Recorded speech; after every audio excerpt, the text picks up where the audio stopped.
আজকে আপনাদেরকে টমেটো ভর্তা করে দেখাবো, ঠিক আছে? তো এইটা হচ্ছে অনেকেই দেখে আবার বলতে পারেন, ভাই এইভাবে কেউ টমেটো ভর্তা করে? হ্যাঁ ভাই করে, আমি করি। তো এখানে আমি হচ্ছে পেঁয়াজ মরিচ আগে ভেজে নিয়েছি, তারপর হচ্ছে টমেটো দিয়ে দিছি। এখানে হচ্ছে আমি আর কি গরম মশলা, জিরের গুঁড়ি এগুলো দিছি।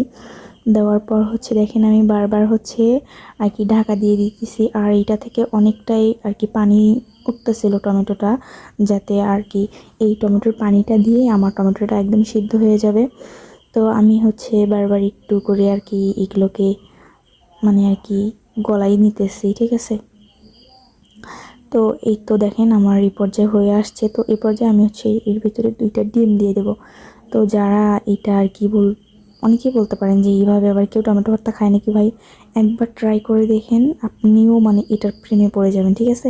ফার্স্টে আমিও এটা পছন্দ করিনি, বাট আমি যখন নিজে হাতে বানাইছি এইটা খেতে ভাই দারুণ হয়েছে, ঠিক আছে? তো এই তো দেখেন একদম পুরোটাই ভাজা ভাজা করে নিতে হবে, আর এটা একদমই কোনো কষ্ট নাই।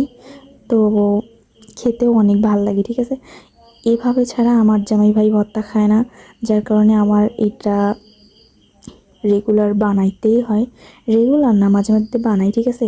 এইটা ছাড়া আমার জামাই শুধু টমেটো ভর্তা যেইটা করে ওইটা খাইতে চায় না, ওইটা নাকি টক টক লাগে, আর এইটা তার কাছে অনেক বেশি ভালো লাগে। যার কারণে আমি এইটাই তাকে বানাই দিই, আর সে মজা করে খায়। আর সত্যি কথা বলতে গেলে এইটা হচ্ছে আমার শ্বশুর, আমার ননদ সবাই এটা পছন্দ করে। আর এটা আমারও অনেক পছন্দ, এটা দিয়ে আমি নিমেষে 1 প্লেট ভাত খাইতে পারি।